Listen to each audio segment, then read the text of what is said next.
All right, teammates.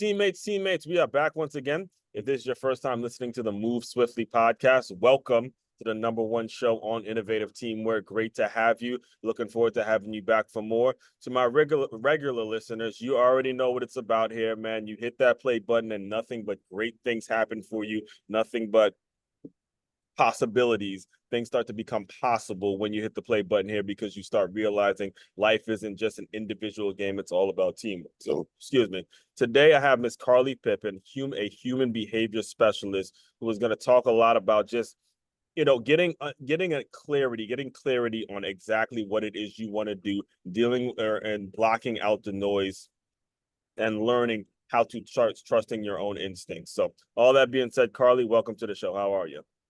Good. Thank you so much for having me. Thank you for being here, and I'm really excited to get into this conversation today because things didn't, whenever we have someone who is kind of the mindset of teaching clarity, of the mindset of maybe kind of around the life coaching aspect and helping people behave in a certain way. We always got to hear your background and how were able to get to this point. And I was listening to it. I don't want to spoil it for the listeners, but you had a situation where you were going through what I guess you considered a midlife crisis, and you decided, hey, I'm just gonna pick up in, is it Australia you decided to go to? So Yes. talk a little bit about, I guess, talk a little bit about your background and what how you grew up and all that, and then we'll kind of go from there. Yeah. So I grew up in a family of entrepreneurs, which was, it was fun. It was different, inspiring. And I don't think there was like one family member who had a job. Are you So serious? whenever, All yeah, of so them? So whenever was it like an older sibling or younger? Like how was? Were you the youngest? No, so I have a younger brother. He's actually 13 years younger, so it's a Oh, significant difference. But my mom and dad were both entrepreneurs. My mhm, dad had his own company in the film industry. My mom, she was a travel agent, but she had built her business from home. So she was like stay at home, work from home mom. mhm. And then my grandma had her own restaurant. My aunt worked there, my great grandma worked there, and my other aunt, she had a what would it be considered? It was like in also for the film industry, but they were doing like stunts with like helicopters and planes and stuff because my Right. uncle was a pilot. So I kind of grew up in an environment wherever someone was like babysitting me, I would be just at their work, which was just different businesses. So that was Right. inspiring. So it kind of was like a normal for me to see just people running their own businesses, families working together, and that was really inspiring for me. So I Now, absolutely, yeah, I love that. as you look back on it, though, what were some of the things that you saw that may have been a challenge to someone growing up and not really understanding what Mhm. entrepreneurship is all about? Because, like you too, I didn't have a whole. I joke around. It wasn't everyone wasn't an entrepreneur, but my dad had his own business. My mother was very focused, and my sister's had a job since she was 13 years old and has not been without a job since. This is over 30 years, right? Mhm. And I would tell people all the time, one room was Nike, the other one was Under Armour, the other one was Reebok. And it was always people kind of working. And there would be times where it wasn't it'd be like a business environment. So as you look back on it now, do you see any challenges in having being in a household where it was such a hyper focus on business, or was Mhm. that sort of something different? I think that just basically depends on anyone's perception, and this is where, I mean, this is a great intro to our perceptions, right? What you So on the number one show yeah. page? Innovative teamwork. This is what we do, girl. We keep it all the way 1,000. Ah, so everyone's going to have a different perception and they're going to have different challenges and charges based on growing Mhm, up in that environment. Like I've worked with a lot of clients who have had, my dad, since he was in the film industry, sometimes he would be gone for 3 months at a time. mhm. There's really late nights. Sometimes there's 16-hour days that they're working. Yeah, And so, you just see him kind of he sneaks in at night like to go to bed and I go into the mhm, bathroom and I wake up and I see him and then he's out the door by 4 or 5 yeah, in the morning, right? right. So sometimes, and I've worked with individuals who have been quite triggered by a situation like that, where they perceive Exactly. there's a level of abandonment is the label. Yeah, I didn't have that perception. I remember looking back and thinking, when I started to do this work, I was like, am I mad at my dad? And I was like, no. I was like, I didn't actually perceive that. I Yeah, I know so exactly this is what you mean because you perceptions. you just don't know because as kids it's the norm. And you're right. Yeah. When you meet other people, and this is why I'm so pumped to have you on, because when you meet other people, your worldview starts to broaden when you realize, hey, I'm not the only one that thinks like that. So let me not be selfish and think my way of thinking is the only way of thinking, and connecting with Mhm. other people. And that's kind of where we can lead, where we can create a lot of solutions to the problems that we see now. So Yeah, absolutely. And it's interesting because it's like those perceptions that really shape the relationships that you have in the future. mhm, So it's like the clients that I've worked with that have felt abandoned by particular parents who have had that busyness. They have felt abandoned, they've felt hurt, they've felt rejected, and that right, has stayed with them for decades until we actually go through and do the work to clear it. I right, didn't have that experience just because I didn't have that perception. And it right, kind of shows you the power of perception. So I wasn't mad at my dad. I didn't feel, like I said, abandoned by him or hurt by him or wronged by him. It was just like, oh, that's normal. That's just what life looks like, right? right. That's just and that's okay. And I Mhm. still felt connected with him. And it's funny because I could even see like even though he worked so hard, we still had moments of connection, Yeah, and I was totally aware of it, where, like I said, there's other individuals with perceptions that wasn't present. And this is why the power of our perceptions is so important, because if we have a story that we tell ourselves. Sometimes it's interesting. I remember working with a client who said their sister was the worst. They're like, my mhm, sister's the worst person on the planet. right, And he's going off on it, like on a tangent. And I was like, well, there has to be some good qualities. They're trying to work on the challenges he has with his sister, obviously. And I'm like, right, okay. I was like, let's reframe. I was like, you said your sister's married and she has kids. And I was like, how long she been married for? 25 years. And I was like, well, she can't be all that bad. yeah, Like yeah, yeah, 25 years. And I was right, like, and you said her kids were over 18 and they still live at home. And he's right, like, they're in their 20s. And I was like, well, again, she can't be all that bad. Like they right, have a choice to leave. And you could see him just soften a little bit in exactly, that moment, just asking some questions where it's like, let's actually reflect. Like every person has challenging qualities, but they also have really supportive qualities. Sometimes when we're highly resentful, we choose to hold on to the perception that someone's only challenging, they're only negative. And what we wind up doing is we actually block kind of the beauty that, you know, we we forgot about, like when you first connected with this person. And so mhm, that's why it's really important to shift our perceptions, make sure we're clearing that resentment so that we give ourselves the opportunity to really connect with people that are important to us. I just did this with a client as well, and this was a few years ago, where she had built up some resentment to dad because of some really intense challenges they had gone through as a right, kid, right? These are like, big traumatic exactly, stuff, right? exactly, yeah, And when we had done the work and cleared, it wound up that her father passed away only a couple months later. And I got an email to her and she said, thank you. She said, you have no idea what that work meant, because I didn't know I had such little time left with him. And as a result, I just got to hang out with him a little bit. yes, So it's like that's the importance of it, is sometimes we act like we're going to live forever and we mhm. don't think that we need to start to work on this stuff now. But the truth is that we're not going to live forever. And so, yeah, if something's important to you, if you're important to yourself, let's clear that Well, frustration. I can't tell you how much I appreciate you sharing that, and being so transparent as you are, because you're right. That resentment is like poison. Having that Mhm. resentment towards anything and anybody can absolutely rip you up inside, and it does nothing for you. And I have to ask you now, because I teach at a school, and even just today, look, there's certain kids that just behavior wise, and I'm glad I'm talking to a behavior specialist. I'm using the word, I'm using the word very intentionally when it comes to this, because I want you to kind of test on how I was able to manage this situation. Their behavior was horrific, Carly, and I lost it on them. I screamed at them, and hey, be quiet. But at the same time, I didn't go too far, because I know every one of their parental situations.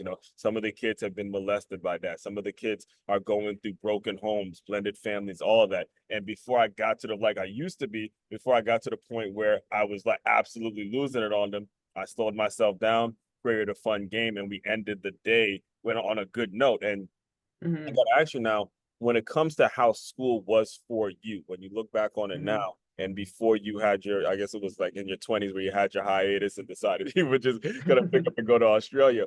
What was school like during those years? And, kind of talk us through what, as you look back on it now, what it was like, and how things were going for you when it comes to meeting peers and all that kind of stuff. Yeah, I would say, similar to other people, I've had a multifaceted experience of school. every single person on this planet has been bullied, but let's be transparent. We've also all been the bully. And Yeah. so we've done both sides. And so I've had experiences of being both sides as well, right? On Really. both ends of the spectrum. Oh, for Now, sure. when you say bully, though, and I want to make sure because I actually have a chapter in my book titled "Teachers or Bullies." Hmm. Teachers and bullies, because I was actually physically assaulted by teachers when I was in high school. Hmm. But bullies also are in the form of it doesn't have to be physical. It could be Hmm. a mental bully, someone that's mentally abusing you and things like that. So Hmm. Yeah, so it was more the mental stuff, right? So more the mental stuff with me. And this is where I say, like, we all have both these sides. Like, I've been on the receiving end, but I've also been on the giving end because I don't want to deny that we all have that part of ourselves within us, right? Like, I've been the person who has had someone who's shared things that were mentally challenging to me, right? But I mean, we've all done that to someone else, where we've been that person who has right. been mentally challenging to someone else. And someone else on this planet is labeling us as a bully as well. So Wow. again, this is where we want to be careful, where when we put labels on things, we want to also understand like why we're bringing it in and why we're attracting it. So the biggest thing for me when I experienced the bullying is that I was a very quiet person, like very quiet and very reserved and very scared. And I just was terrified to like speak up. This was just me, right? Like Carly in the world back then is not Carly in the world today. Carly is on a podcast, folks. She just said what Carly's, she said, and she is on you've has been no on idea how many, multiple yeah. podcasts. So So hey, many podcasts. We're almost up to 100 now. They just haven't been released yet. but look Um, at you. All so it's right. hysterical. But those bullies are the ones who got me to use my voice, right? Like Wow. finally, like I got so frustrated. I started to speak up. I started to understand where my power was at and how to manage it and how to utilize it, right? Hmm. Like they're the ones that got me to speak up. They're the ones that I used my voice as a result of because I got so frustrated and so fed up. And then I started to learn how to stand up for myself and I got more creative and I totally got the human behavior for sure. I Right. remember a sticky situation where I almost someone was definitely threatening to basically beat me up, but I had gotten out of it using my words in a very creative way. And I walked away and I was like, I could do that again, you know? But again, that only Yeah. came as a result of having that particular challenge. And so I'm very grateful for those individuals. Like, I'm grateful for the opportunity that they've given me to come into myself in such a way that now I don't have to be afraid of speaking. You know, I don't have to be afraid of being confrontational. They've given Yeah. me creative ways to resolve conflict, or sometimes just be the person who's like, oh, not in the mood. Like, I'm gonna blow up on you today too. Like, it's just one of those days. Yeah. Yeah. That's So it's just amazing. like, Yeah, yeah, that embrace is all parts of amazing because yourself. I mean, listen, when you're an easy target, when you again you Yeah. have ambition and like you mentioned, you were around entrepreneurs. Obviously, some of what they had in terms of their mindset was rubbing off on you.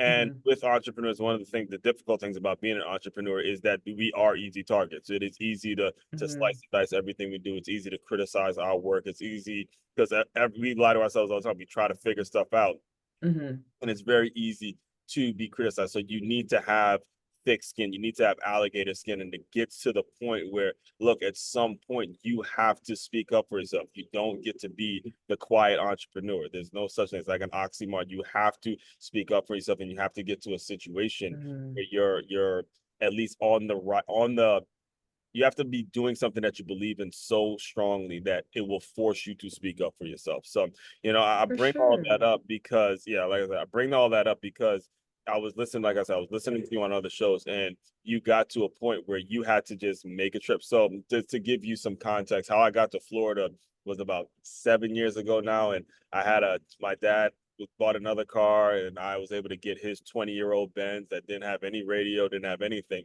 but I was young enough to make the move to Florida. So I drove from Maryland to Florida and just started.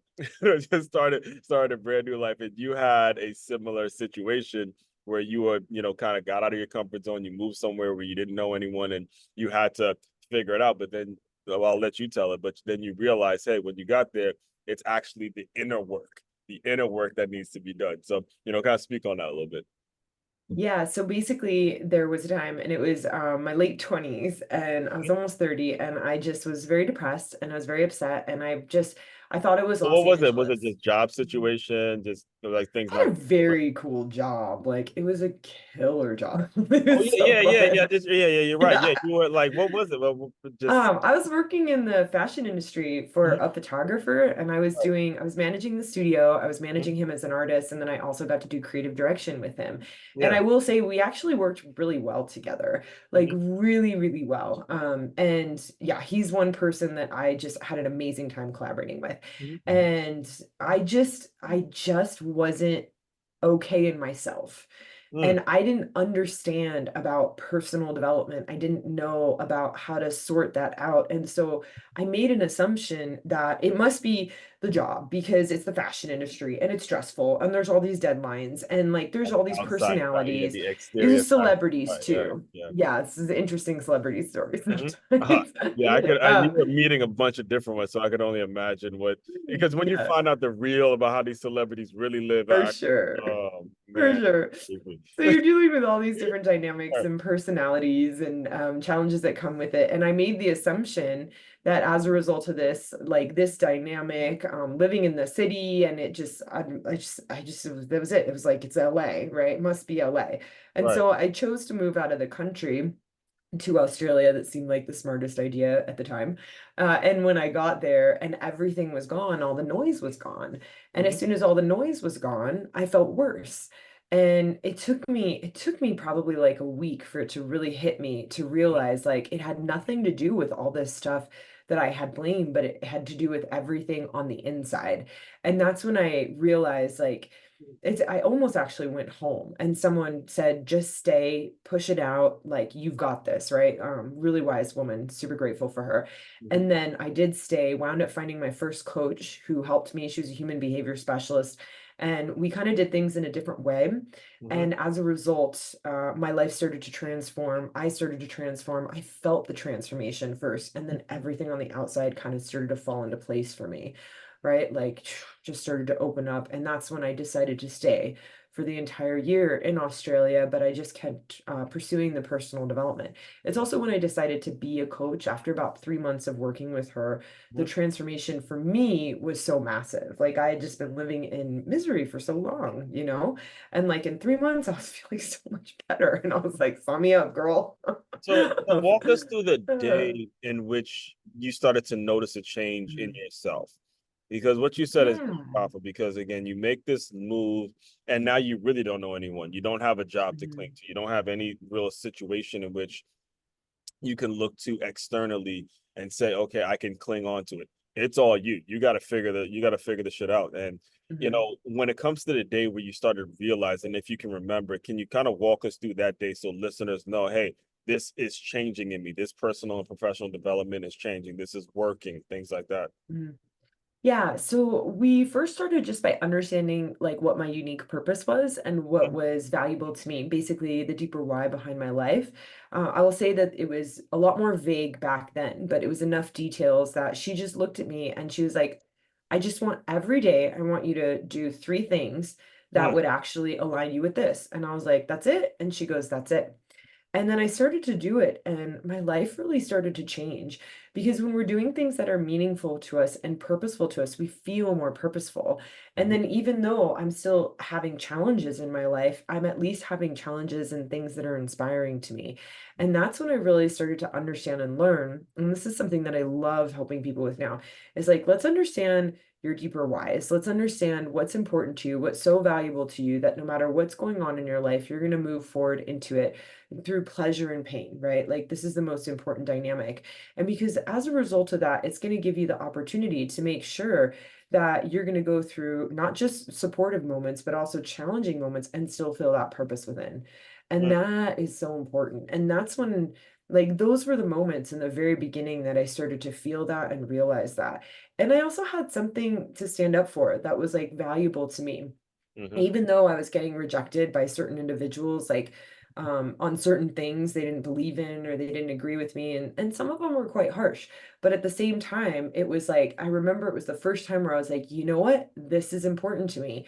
I'm going mhm, to stand my ground on this one, and I'm going to move forward. And I hadn't really had that for Hmm. quite some time.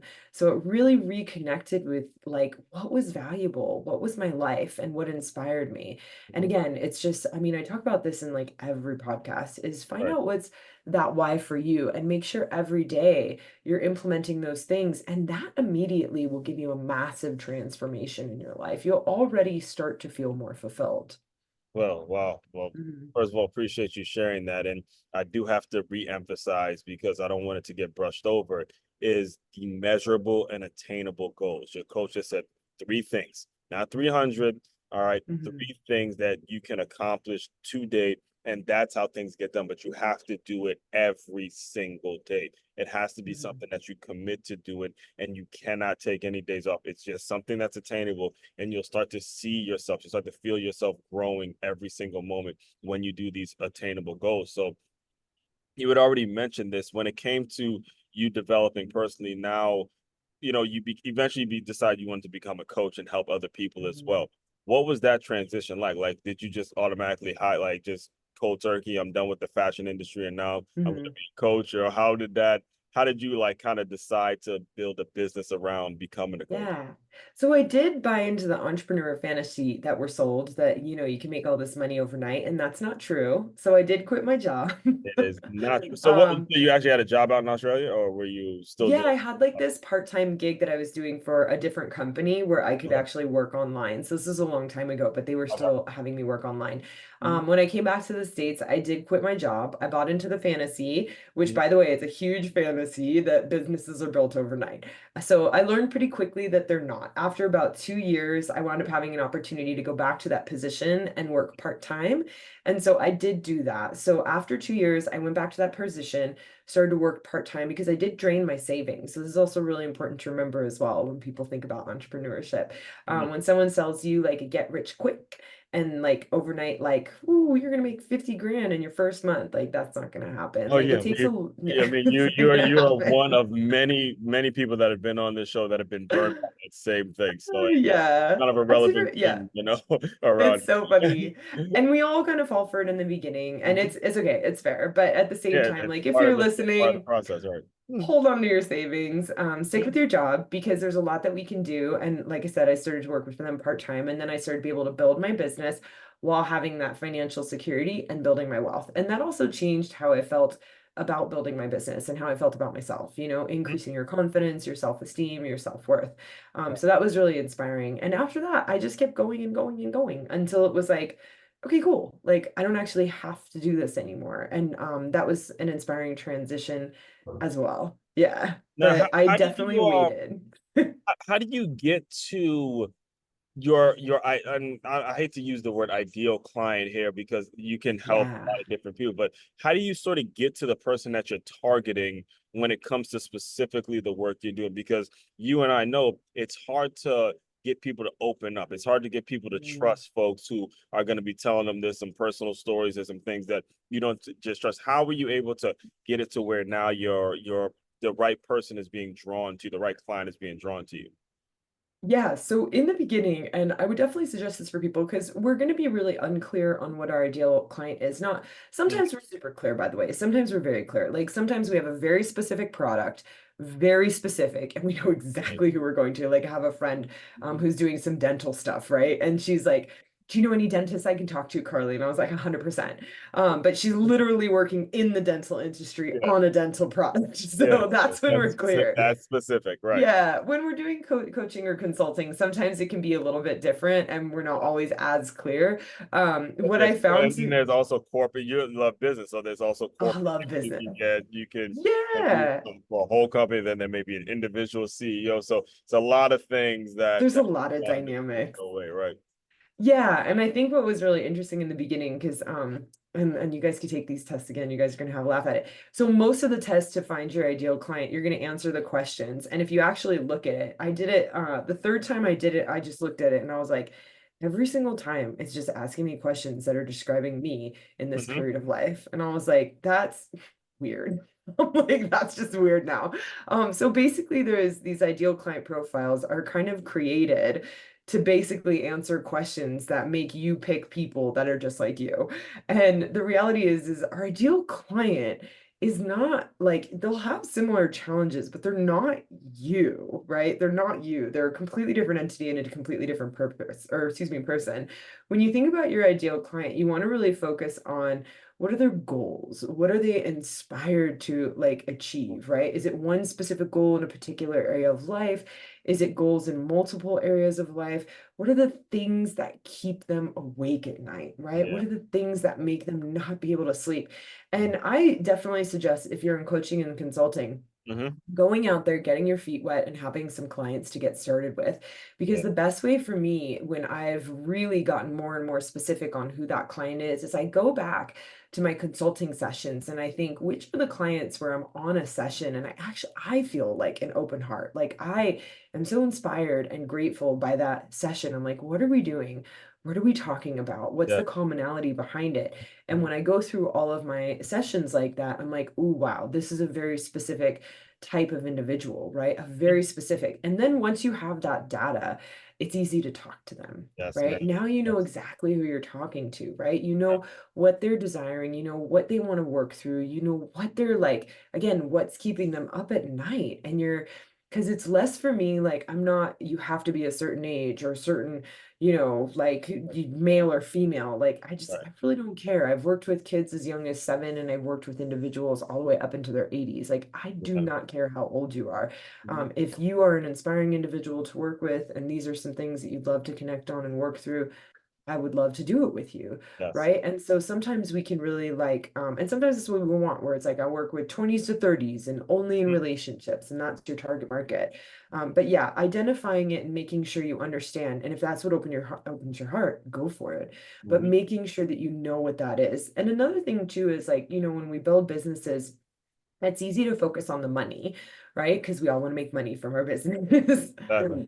But it's really important that we focus on the people, right? Because the people they'll give you referrals, they'll help you create more income, they'll help you build your business if you get them results. Like Right. that's just it, like, and there's so many coaches and stuff, and they're just all talking about money, money, money, and high ticket clients. And Yep. it's almost like you take the human aspect away from a client and a person. But at the end of that, like a high ticket client is like, to me, a high ticket client isn't someone who's really rich and easy to sell. Like, by the way, rich people are not easy to sell.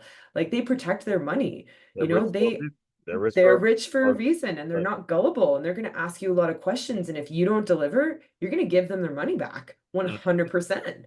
And so Exactly. it's like a high ticket client, which is funny because people sort of just label it as a rich person. And then you're like targeting someone, which is a little bit uncomfortable because Mhm. they have money. And now you're not even connected to them. And you wonder why you didn't get the client. Like, You lock because you, far into that, right? yeah, you don't even care enough about them to understand them or know who they are. So if you're really just connecting with people, find out what their needs are, find out what they would love to do. And if you're the provider and you have certainty you can provide that for them, you care enough to sell them, care enough to sell them, and then provide them that service. And when you give them a great product and a great service and you help them, Mhm. they will want to sing your praises. They will want to refer you. They will want to come back. And that was the biggest lesson I definitely learned as well. Because again, there's all this stuff with entrepreneurship where it's telling you Right. how to do this and how to make more money. And when I stopped focusing on the money and started focusing on the people and the service, I started to make more money Yes. because I cared. Yeah, Yeah. and it's actually as the saying goes, Uh, it's people over profits, and so much of that is also involves listening very intently. Like as you were talking, I was thinking back to my days when I was a front desk associate at a gym, and I would see the personal trainers as the clients were giving them their goals, and they would just be quiet, mouth quiet, listening, taking notes, knowing exactly what mhm, they were trying to get their goals to be. And I looked over to another one of the colleagues. I'm like, man, those trainers, they listen. He goes, yep. You want to get clients, you better mhm. be doing exactly that. It can't be about just profits. You have got to care about people's goals and exactly what it is they want to do. So, all that being said, I do want to be very respectful of your time. Can you just tell people a little bit about what's next for your business, how they can get in touch with you if they want to get involved, kind of put all that stuff out there now? Yeah, so business-wise, so I work with a lot of business owners, executives, CEOs, entrepreneurs. I do all this personal development dynamic, but I also do help them scale up their businesses. So we definitely focus on the people and the service, but I'll even get into the crux of things to help them also understand the profits to make sure that they're basically cash flow rich, right? So we don't actually want to focus on profits in general. We want to make sure that their overall cash flow is doing really well. And we utilize like understanding their own people, understanding their strategy, understanding the execution and the cash as well. So not only do I do the personal development stuff, but we really do a deep dive into business to make sure that you can scale it up to the degree that you would love to and that you're inspired to. Mhm. So that is what I'm up to, and I love doing that. I love helping people get Right. their services out in the world who want to Okay. make an impact, not just in other people's lives, but also in their No, own. well, I think I'm laughing because your face is Mm. like lighting up as you're saying that. And Yeah. you can tell it's from the heart. And I'm not sure if you guys listening to this on audio Mm. or if you're visibly looking, you probably notice the same thing. Her face is absolutely lighting up. It's like a glare in her eyes. And I just love seeing that. And you could tell you've helped people before. You could tell you've actually done it because the smile is like planted on your face. So I love seeing that because it's authentic. And what we do here on the show, I don't just let anyone on the show. We make sure everything is as authentic as humanly possible. So when can how many not excuse me, how can people get in touch with you? Where do you normally send them when you want them to get in touch with you? Yeah, so they can go to my website, which is westcoast-ga.com. westcoast-ga.com, and that will also Yep. be included in the show notes as well. So the Carly, the final thing I do to close out all the shows is I want you to use your imagination a little bit. You are the young teenage girl. You're either being the bully or getting bullied. You're debilitatingly shy. You don't want to speak up for yourself. Pretend that that version of Carly has come into the Zoom room. Give her some words of encouragement, and we will officially close. Yeah, so you can't see it yet, but everything is perfectly on the way for you. And I can't wait for you to actually see it. That was heartfelt. That was heartfelt. I felt it in your voice. That was incredibly heartfelt. Again, appreciate the work you're doing and appreciate you coming on. It's again, you listeners, listen. You guys, especially the regular ones, you guys already know what this show is about. I will not be stopping. It's a number one show on innovative teamwork for a reason. It is comes out every single day. A new episode comes out every single day. We are not stopping. No plans on stopping anytime soon. So, all that being said, fellow teammates, continue to move swiftly. We will talk more soon.